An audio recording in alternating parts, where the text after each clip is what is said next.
Como yo decía hace un momento, este es uno de los versículos más conocidos, más memorizados, más citados, más apreciados de toda la Biblia. Y mis hermanos, es fácil entender por qué. No me viene a la mente otro texto que en una forma tan breve, tan sencilla, solo 29 palabras en el español, 25 en el original, y sin embargo resumen en una forma hermosísima el corazón del Evangelio. De verdad, no me viene otro texto a la cabeza que resuma de una manera tan hermosa, que presente en una forma tan maravillosa la esencia del mensaje del Evangelio. Y lo que yo quiero hacer en esta mañana es desempaquetar este texto bíblico, resaltar por lo menos 6 elementos que este pasaje contiene o que este texto contiene, de manera que podamos apreciar en toda su dimensión, dentro de lo posible, ¿verdad?, para nuestra limitada y pequeña capacidad de comprensión, de qué clase de amor es que el Señor Jesucristo está hablando aquí. Y el primer elemento que yo quiero resaltar, que contiene nuestro texto, es el sujeto de ese amor. Para aquellos que pasaron hace tiempo, ¿verdad?, por la escuela, una oración tiene sujeto y tiene predicado. El sujeto es el que realiza la acción del verbo, si se han olvidado de la gramática. Bueno, ¿quién es el sujeto de la oración? Porque de tal manera amó Dios. Ahí está el sujeto.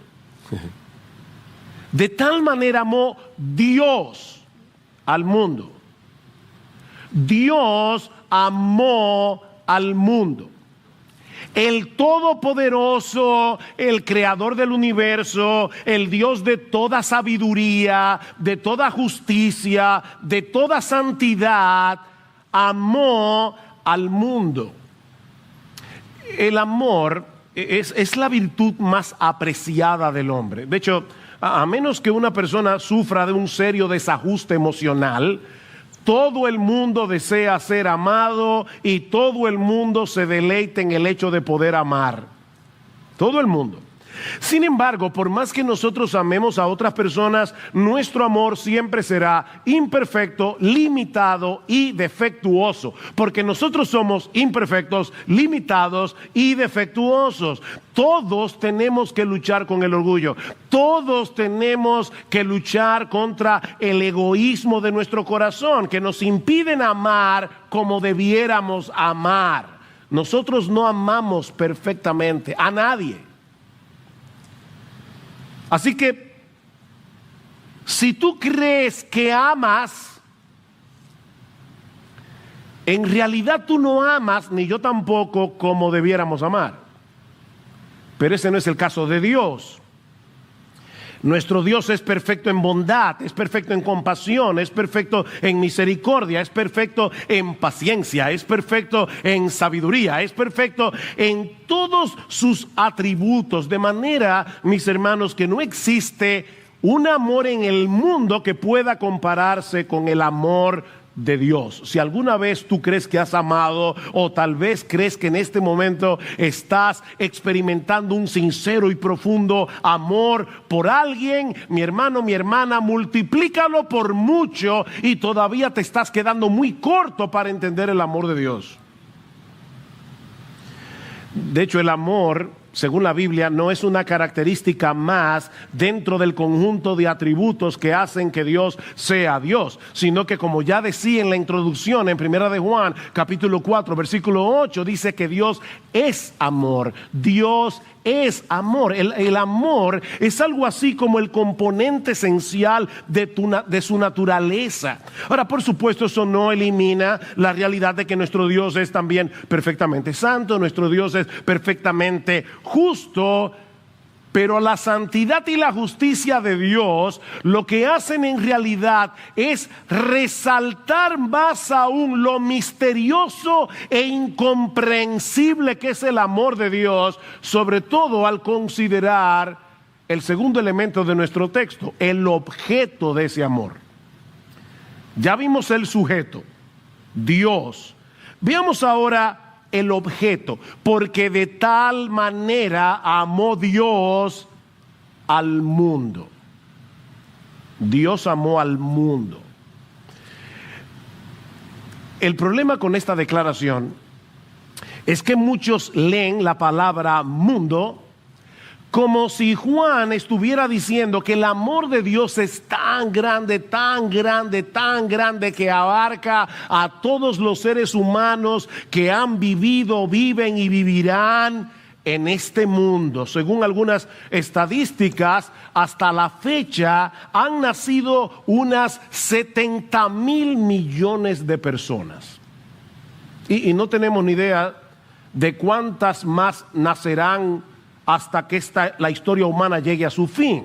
Bueno, algunos presuponen que lo que Juan capítulo 3 versículo 16 enseña es que el amor de Dios es tan grande que Él envió a su propio Hijo a morir por cada una de esas 70,000 millones de personas y por todos los que vendrán después. Así de grande es el amor de Dios, dicen algunos.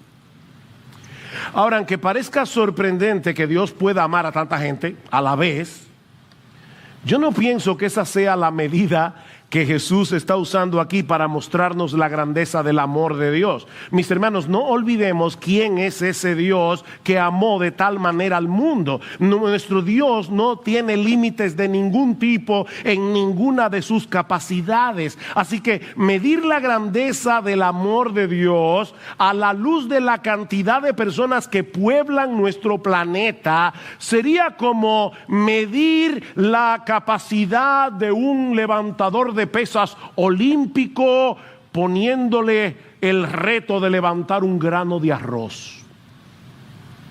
Eso sería ridículo, porque él puede levantar eso y mucho más. Bueno, lo mismo podemos decir del amor de Dios.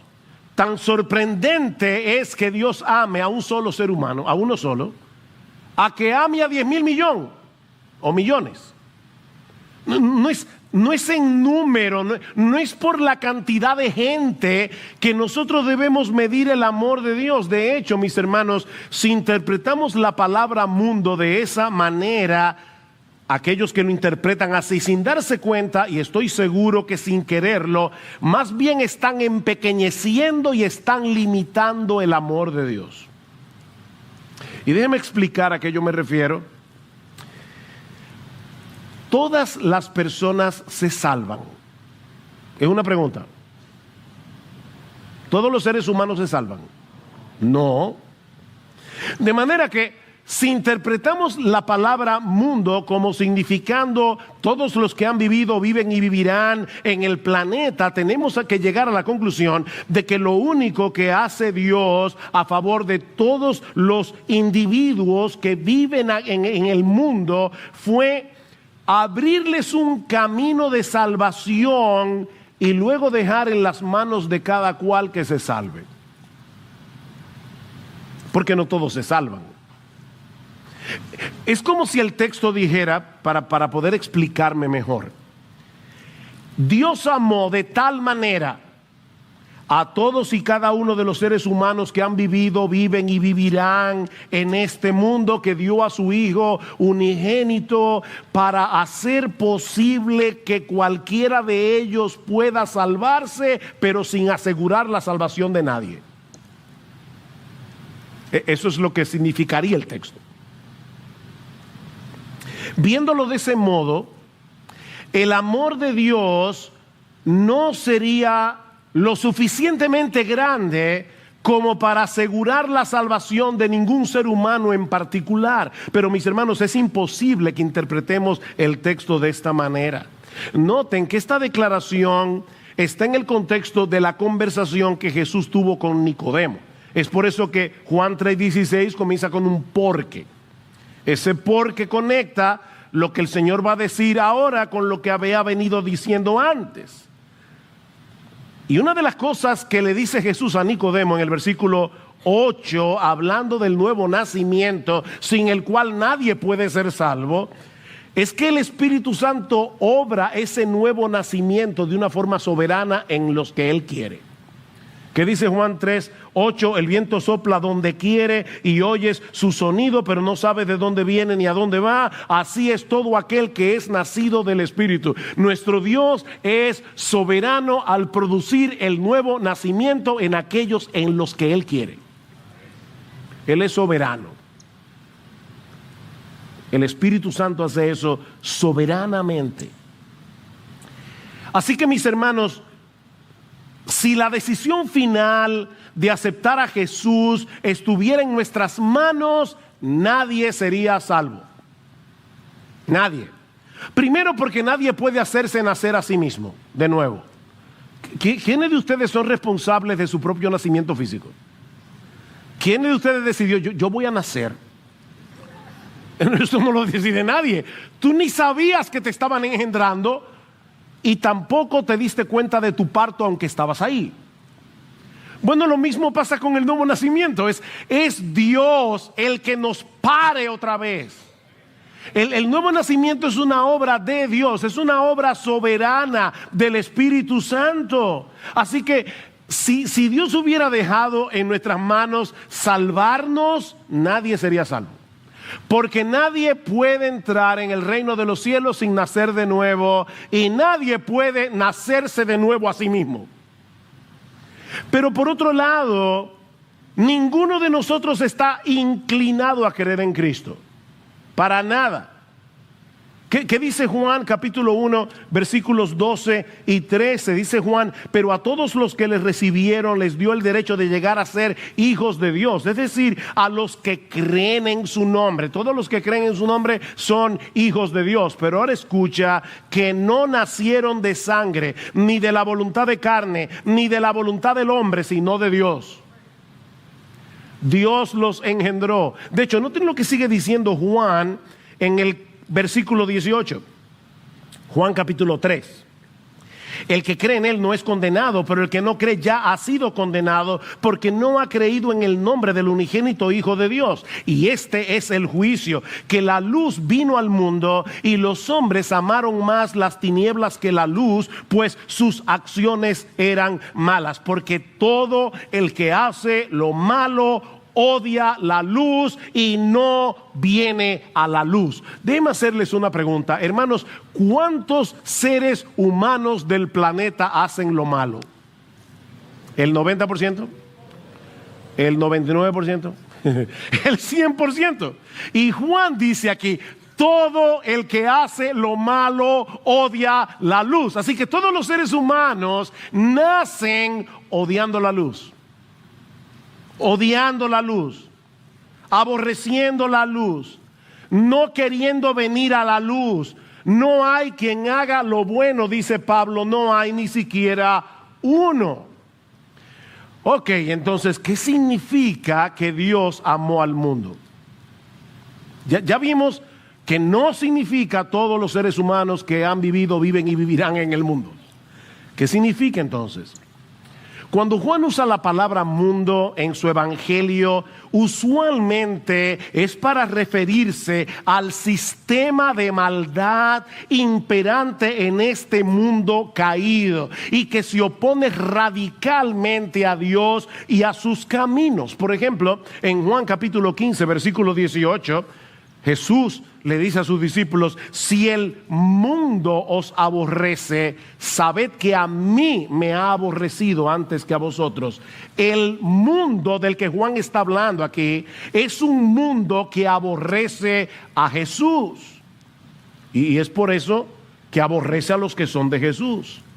De manera que la palabra mundo en Juan 3:16 señala a una humanidad caída que aborrece a Dios, que ama su pecado, y precisamente por eso es tan sorprendente que Dios haya decidido amar ese mundo.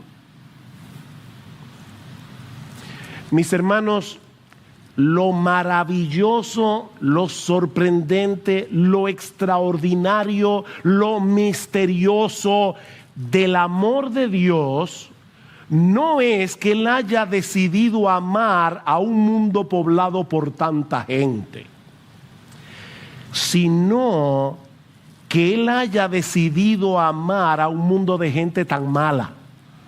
¿Ven la diferencia? O sea, el asunto no es cuánta gente hay en este mundo, no, es cuán malas son o cuán malos somos los que poblamos este mundo. Y Dios, que es perfectamente santo, que es perfectamente justo, que aborrece el pecado con cada fibra de su ser, que el pecado es completamente antagónico a su naturaleza, y aún así Dios decidió amar a personas de este mundo.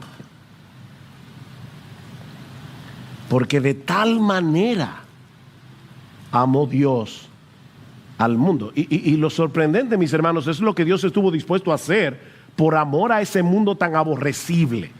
Lo que nos lleva al tercer elemento. Ya vimos el sujeto de este amor, Dios. El objeto de este amor, el mundo. Veamos ahora en tercer lugar el don sacrificial de este amor. ¿Qué fue lo que hizo Dios? Decirle al mundo, yo te amo. De paso, esposos, esposas, el amor no es de palabras solamente. El amor no se ve por lo que nosotros decimos, el amor se ve en lo que hacemos. ¿Qué hizo Dios?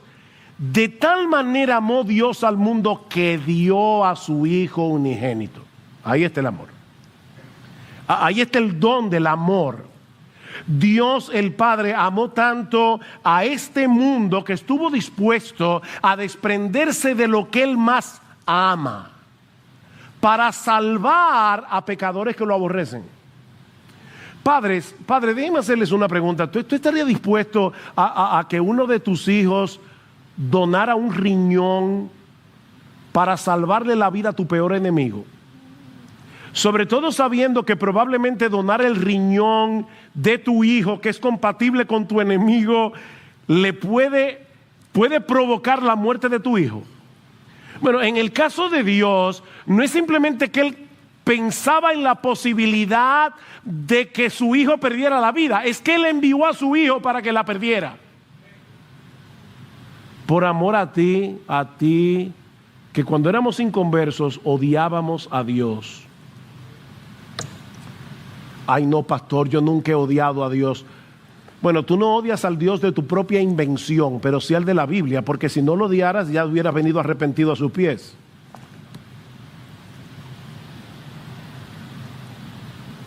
Noten, hermanos, el flujo de pensamiento de Juan 3.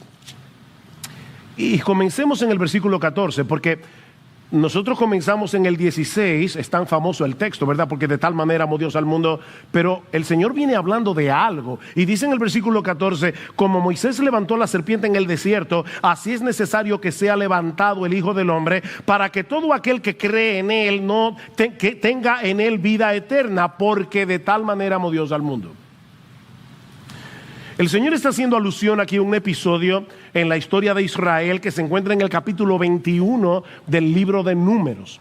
En un momento dado, los israelitas pecaron tan gravemente contra Dios que el Señor les envió como castigo serpientes venenosas. Y cuando un israelita era mordido por la serpiente, moría al poco tiempo.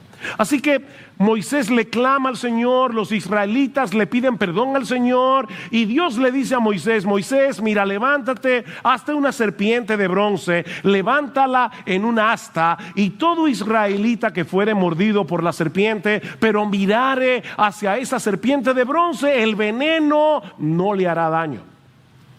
Y ahora el Señor le está diciendo a Nicodemo, ¿sabes qué, Nicodemo?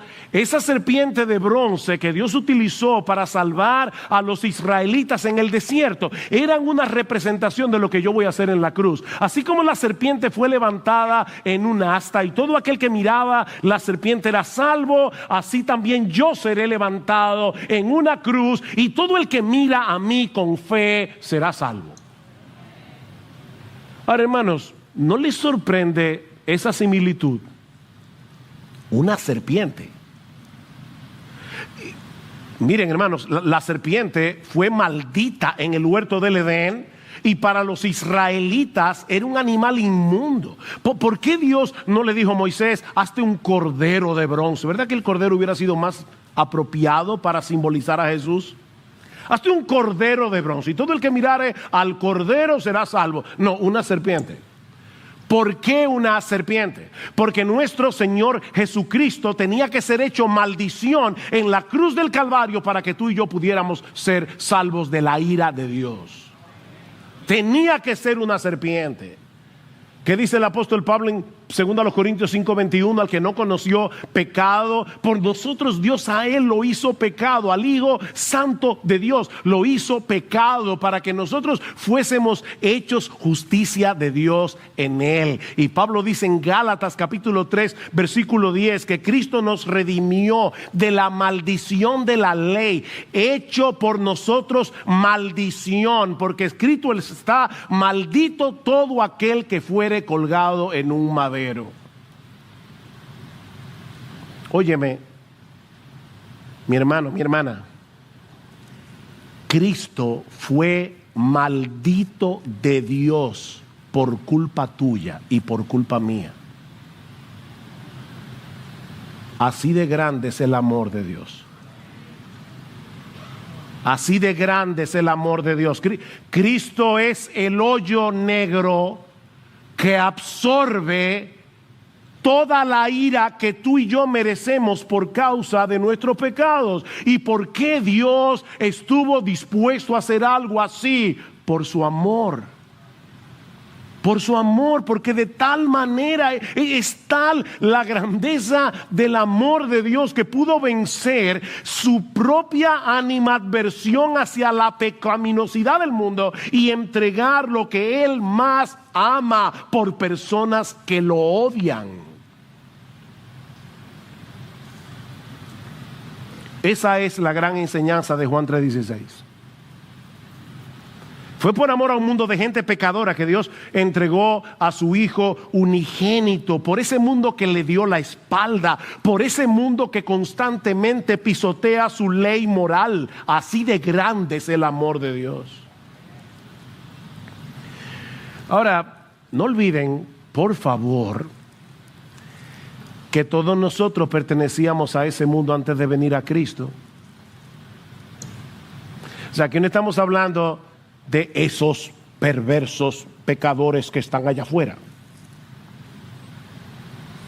¿Qué le dice el Señor a sus discípulos en Juan capítulo 15? Si fuerais del mundo, el mundo amaría lo suyo, pero porque no sois del mundo, antes yo os elegí del mundo, por eso el mundo os aborrece. Ustedes también pertenecían al mundo, le dice Jesús a sus discípulos. La única razón por la que ustedes ahora no pertenecen a ese sistema de maldad es porque yo soberanamente, antes de la fundación del mundo, los elegí del mundo para que sean míos.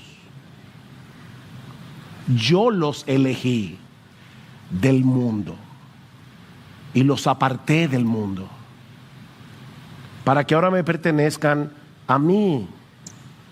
De manera, mi hermano, mi hermana, que la única razón por la que ya no pertenecemos al mundo, la única razón por la que somos del Señor es porque Dios nos amó cuando nosotros no le amábamos. Primera de Juan 4:19, nosotros le amamos a Él porque Él nos amó primero. El amor de Dios nos conquistó. El amor de Dios venció nuestra hostilidad para traernos a Cristo y hacernos partícipes de su amor. Conozco una pareja de esposos, ya les dañé la historia, donde el individuo se enamora de esta muchacha y ella no le hacía caso. Así que él se propuso conquistarla y comenzó a mandarle una rosa todos los días durante un año entero. Esto no es una historia de esa que aparece en las ilustraciones de los libros. Yo conozco a la pareja, ellos no contaron su historia. Una rosa todos los días, por un año entero, y ella sin hacerle caso. ¿Saben lo que hizo él? decidió dejar de mandarle la rosa. Y entonces ella comenzó a preguntar, ¿qué es lo que está pasando? Y así la conquistó. Mis hermanos, lo que estamos diciendo aquí no es que Dios nos envió una rosa todos los días para conquistar nuestro corazón. No. Es que Dios envió a su Hijo, que se hizo hombre y murió en la cruz del Calvario para perdonar todos nuestros pecados. Y no contento con eso, después envió a su Espíritu Santo para que cambiara tu corazón de piedra en un corazón de carne y así poderte atraer con cuerdas de amor a la cruz del Calvario. Así de grande es el amor de Dios. Así de grande. Comenzamos a entender por qué es que dice: de tal manera amó Dios al mundo. Y por causa de ese amor, Dios todavía mantiene abierta la puerta de la salvación. Oye, mi amigo, todavía la puerta de la salvación sigue abierta para ti, para todos los que quieran venir. Lo que nos lleva al cuarto elemento que encontramos en nuestro pasaje es la extensión de ese amor. ¿Qué dice el texto? Para que todo aquel, párense allí, todo aquel. ¿Para quién es la invitación? Todo aquel. Sin importar su condición social, sin importar su condición económica, educativa, su raza, el color de su piel, los años que tenga, ni siquiera el tipo de vida que haya vivido hasta ahora. No importa. Todo aquel incluye a todo aquel que venga. El amor de Dios vence todas las barreras. El amor de Dios vence todos los prejuicios. El amor de Dios no discrimina como nosotros discriminamos. Cualquiera que venga será recibido. No importa lo que hayas hecho, no importa lo que hayas pensado y dicho contra Dios, no importa cuántas veces hayas blasfemado su nombre, no importa cuántas veces hayas rechazado el evangelio. Cristo dice en Juan capítulo 6 versículo 37 que ninguno que venga a Él clamando por misericordia será echado fuera. Ninguno. Todo aquel. Mi amigo, Dios no pone ningún tipo de condición excepto la que se señala en el pasaje. Y eso nos lleva al quinto elemento de nuestro texto: el modo de apropiarnos de ese amor. Todo aquel que cree en Él. Todo aquel que cree en Él. Es un llamado universal y al mismo tiempo exclusivo. Nadie podrá disfrutar del amor redentor de Dios a menos que crea en su Hijo. No existe ninguna otra condición, pero sin esa condición nadie puede ser salvo. Es una sola condición, pero el que no la cumple no será salvo. Y noten que no se trata meramente de tener fe. Mi amigo, la fe en sí misma es absolutamente inútil. No sirve de nada cuando no está puesta en el objeto correcto. Elvis Presley cantaba una canción titulada I Believe, yo creo. Y en una de sus estrofas él decía: cada vez que escucho llorar a un bebé recién nacido, o toco la hoja de un árbol, o miro al cielo, entonces sé por qué yo creo. Pero la canción no decía creer en qué o creer en quién. ¿Han oído esa frase, verdad? La fe mueve montañas. No, la fe no mueve ni una hormiga. La fe no hace nada. El que mueve montañas es Dios. Por medio de la fe en su Hijo. La demanda del Evangelio es muy específica. Es que creamos en Cristo y en nadie más. Y no simplemente que creamos en Cristo. Porque Nicodemo, otra vez el contexto del pasaje, le dice: Señor, yo sé que tú has venido de Dios como maestro. Y Cristo le dice: ¿sabes qué, Nicodemo? No me estás halagando con eso, porque creer simplemente que yo soy un maestro, o creer que yo soy un gran hombre, o creer que yo soy un individuo adelantado para su época, no te va a salvar. Es creer en mí como aquel que será levantado en una cruz, para que todo aquel que crea en ese crucificado no se pierda, mas tenga vida eterna. Así que ni siquiera se trata de creer en Cristo, es creer en Cristo como aquel que murió en una cruz para pagar nuestra deuda con la justicia del Padre. Es creer en eso, el llamado del Evangelio. ¿Qué dice el versículo 18 otra vez? El que cree en Él no es condenado, pero el que no cree ya ha sido condenado, porque no ha creído en el nombre del unigénito Hijo de Dios. ¿Saben que algunas personas creen que llegar al cielo es como cruzar un río con un bote? Y ellos dicen: si tú usas únicamente el remo de la fe, vas a dar vuelta en círculos. Si tú usas únicamente el remo de las obras, vas a caminar en círculo, pero contrario. Pero si tú usas el remo de la fe más el remo de las obras, vas a llegar al otro lado del río. El problema es que nosotros no vamos a llegar al cielo en bote. Nosotros vamos a llegar al cielo en Cristo. Vean otra vez el versículo 15. Para que todo aquel que cree tenga en Él, eso es importante, vida eterna, en Él. No vas a llegar al cielo en bote, vas a llegar al cielo en Cristo, por medio de la fe.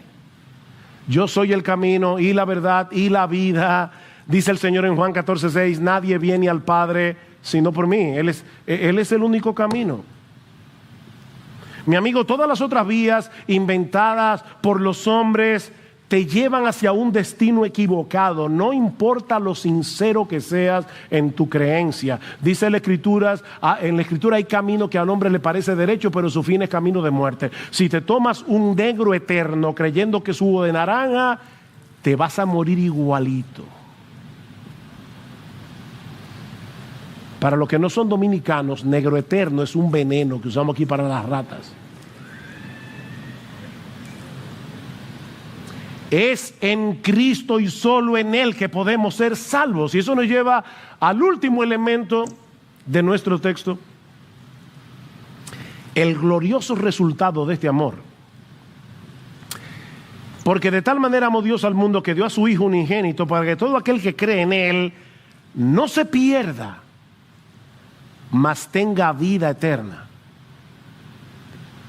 He aquí las únicas dos opciones para toda la raza humana: salvación o perdición. Y lo que hace la diferencia es el Señor Jesucristo. Él es la línea demarcatoria. Los creyentes no tendremos que enfrentar el veredicto de condenación en el tribunal de Dios, porque hemos confiado en aquel que pagó nuestra deuda con la justicia divina en la cruz del Calvario. Pero ¿saben qué? Los que rehúsan creer, los que permanecen en su incredulidad, no podrán escapar de este terrible destino. ¿Saben por qué? Porque el veredicto ya fue emitido en el tribunal. Leyeron el versículo 18: el que cree en Él no es condenado, pero el que no cree ya ha sido condenado. Ya tú estás condenado.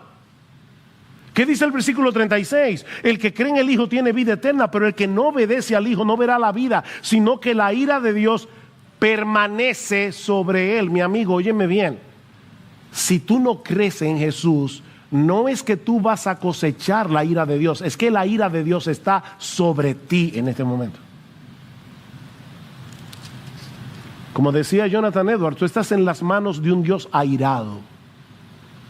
Dios no tiene ninguna razón para no hacer así y arrojarte en el infierno, ni una sola razón. Más bien tiene muchas razones para arrojarte en el infierno. La ira de Dios ya está sobre ti. Ya el veredicto fue emitido en el tribunal. Así que solo hay dos opciones: vida eterna o condenación perpetua. Y la línea que separa un destino del otro es el Señor Jesucristo. El que cree en el Hijo tiene vida eterna. Y eso no significa que va a vivir para siempre. Lo que eso quiere decir es que los que creen en Jesús vivirán por los siglos de los siglos en una deleitosa comunión con el Dios Trino. ¿Qué dice el Señor en Juan 17:3? Esta es la vida eterna, que te conozcan a ti, el único Dios verdadero, y a Jesucristo a quien has enviado. Así que la vida eterna no se mide en función de tiempo, se mide en función de relación. Yo soy el pan de vida, dice Jesús. El que a mí viene nunca tendrá hambre, el que en mí cree no tendrá sed, jamás. Solo en Cristo hay verdadera satisfacción, porque solo Él nos reconcilia con el ser más extraordinario, más hermoso, más majestuoso, más maravilloso de todo el universo. Así que lo que este texto enseña es que Dios amó de tal manera al mundo que dio a su Hijo unigénito, lo que Él más amaba, para que todo aquel que deposite en Él su fe no solo escape de la condenación del infierno, sino que pueda disfrutar desde hoy y para siempre de una deleitosa y eterna comunión con ese Dios que amó de tal manera al mundo. Tú serás arrojado en el océano del amor de Dios. Tú serás rodeado de su amor. ¿Tú escuchaste eso, mi hermano amado, que vas a participar de la cena en un momento?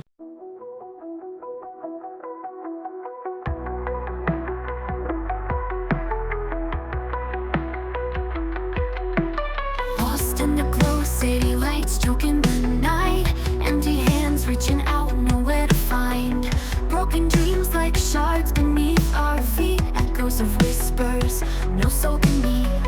Eyes wide open, can't see through the haze. Neon signs flicker, stories of our days. Concrete jungle tangled in my mind, searching for reasons, but reasons blind. We dance with ghost shadows beneath neon, anchored to the past, future already gone.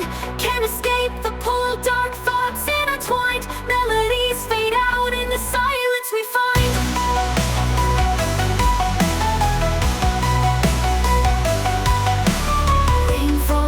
Washing away our sins, memory fragments, where do we begin? Lost connections, voices faintly call, caught in the current, fearing the fall. Haunted beats pulse through shattered cries, lonely hearts beating unison lies. Synths scream louder, drowning out the pain. Female vocals high, whispers in the rain. We dance with ghost shadows beneath neon, anchored to the past, future already gone. Can't escape the pull, dark thoughts intertwined. Melodies fade out in the silence we find.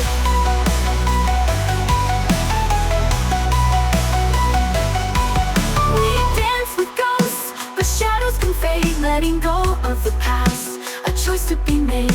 Break free from the pull, rewrite the design. Melodies rise up, a new strength we find. Rain falls hard, washing away our sin. Rain falls hard, washing away our sin. Rain falls hard, washing away our sin. Melodies rise up, and new strength we find. Rain falls hard, washing away our sin. Rain falls hard, washing away our sins. Rain falls hard, washing away our sin. Melodies rise up, and new strength we find. Right beat a rhythm, a steady refrain. Breaking the silence, washing away the rain. Hope ignites a spark, a fire in our eyes. Together we'll rise under brighter skies. We dance with ghost shadows beneath neon, anchored to the past, future already gone. Can't escape the pull, dark thoughts intertwined. Melodies fade out in the silence we find.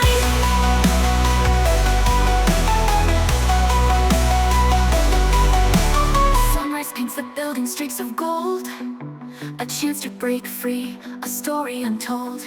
Maybe this heartache won't hold me so tight. Maybe a new day can set things right. Haunted beats pulse through the steady refrain. Letting go of the past, a choice to be made. Break free from the pull, rewrite the design. Melodies rise up, a new strength we find. No longer lost in the city's cold embrace. We'll find our way, a brand new